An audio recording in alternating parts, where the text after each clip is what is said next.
Salam dan bahagia. Perkenalkan, nama saya Denny Joel Lopez dengan NIM 20250194045. Di sini saya akan mempresentasikan kerja kelompok dengan versi saya sendiri. Dengan topik reaksi asam, basa, proses, FGD, dan integrasi destilasi bertingkat kilang minyak bumi dalam pengendalian emisi industri modern. Latar belakang emisi dan energi. Ada dua bagian, itu pengendalian emisi gas buang. Pembakaran bahan bakar fosil menghasilkan sulfur dioksida yang bersifat asam tanpa netralisasi melalui FGD. Emisi ini memicu hujan asam destruktif bagi lingkungan biosfer. Bagian 2, kebutuhan pengolahan minyak. Sebelum gas emisi dibersihkan di cerobong, minyak bumi harus dipisahkan secara fisik melalui destilasi bertingkat untuk menghasilkan bahan bakar berkualitas tinggi dengan kadar polutan seminimal mungkin. Konsep dasar minyak bumi. Komposisi kimia: campuran kompleks senyawa hidrokarbon, parafinik, naptenik, aromatik, serta senyawa non-hidrokarbon pengontor. Kandungan energi: ikatan karbon hidrogen memiliki densitas energi tinggi yang menjadi sumber energi primer penggerak industri global.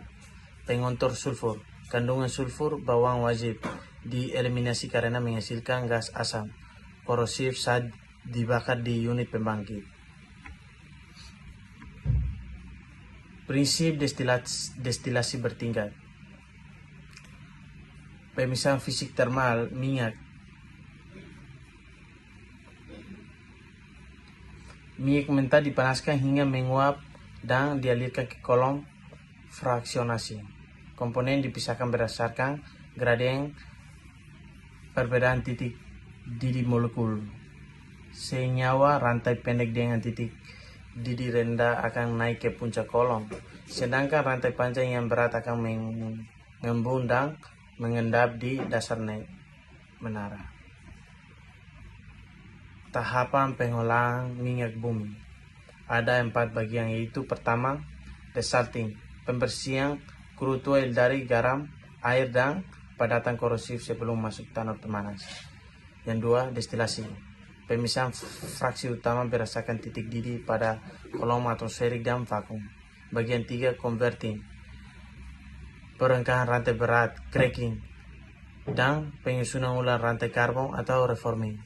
Yang 4, treatment, proses hidrotreating untuk menghilangkan sulfur atau desulfurisasi sebelum produk didistribusikan. Destilasi atmosferik dan vakum. Parameter pembandingan destilasi atmosferik atau CDU, destilasi vakum atau VDU. Tekanan operasi 1 atm tekanan udara normal, sangat rendah 0,1 atm. Suhu operasi maksimum hingga 350 Celcius dan 350 Celcius sampai 420 Celcius. Mencegah thermal cracking. Umpa atau feed, minyak mentah hasil desalting, residu berat hasil di bawah CDU. Produk utama, LPG, bensin, kerosin, solar, gas oil vakum atau LVGO atau HVGO, aspal, wax. Produk dan peralatan utama. Bagian pertama, furnace dan kolom, tanur pemanasan bersuhu tinggi dan kolom fraksionasi internal tray untuk mengembungkan uap fraksi secara presisi. Bagian 2, fraksi bahan bakar, menghasilkan LPG, nafta, bensin, kerosin atau aftur, serta diesel atau solar untuk konsumsi transportasi dan industri. Bagian 3, residu dan aspal, fraksi terberat yang tidak menguap diproses lebih lanjut menjadi minyak pelunas atau lubricants dan aspal jalan raya. Reaksi kimia utama FGD, 90% efisiensi reduksi SO2. Netralisasi kimia wet FGD. Reaksi absorpsi asam basa menggunakan bubur batu kapur, limestone slurry, mengubah gas belerang asam menjadi senyawa gipsum netral. Dari tahap 1,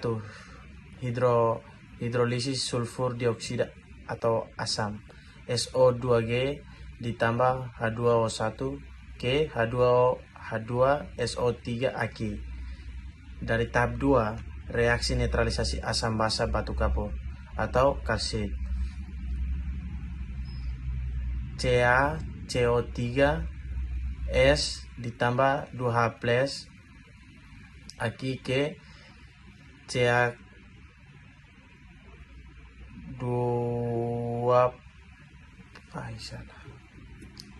Tahap 2, reaksi netralisasi asam basa batu kapur atau kalsit, CaCO3S ditambah 2H+ Aki ke Ca2+ Aki ditambah H2O1 ditambah CO2G. Prinsip kimia pengendalian FGD. Oksidasi paksa atau forcing oxidation. Asam sulfit yang terbentuk dioksidasi dengan menyemprotkan udara tekan atau oksigen ke tangki absorben untuk membentuk gipsum. Ca2+ ditambah SO3 2- ditambah 1/2 O2 ditambah 2H2O CaSO4 dikali 2H2OS. Kalsium sulfat hidrat atau gipsum sintetis memiliki kelarutan sangat rendah sehingga mudah mengenap dan dipisahkan dari air limpasan slurry scrubber. Analisis efisiensi proses FGD. Wet FGD atau batu kapur sampai 98% efisiensi. Swatter scrubber FGD sampai 95% efisiensi. Di semi dry driver 90% efisiensi. Dry sorting injection 70% efisiensi.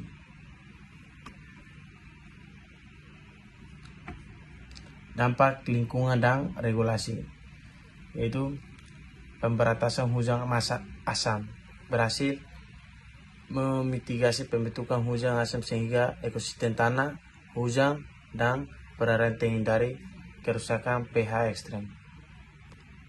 Kedua, ekonomi sirkular produk samping.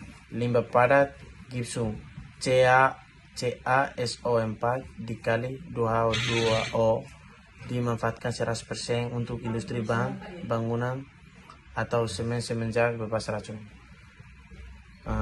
Yang bagian 3, tantangan emisi gas karbon. Reaksi disosiasi batu kapur membebaskan sejumlah CO2 memicu pengembangan teknologi absorben alternatif nir karbon. Kelebihan dan keterbatasan proses. Ada yang pertama, kelebihan utama, akurasi reaksi tinggi. Wet FGD sangat andal menghasilkan produk samping yang bernilai ekonomis atau gipsum berkualitas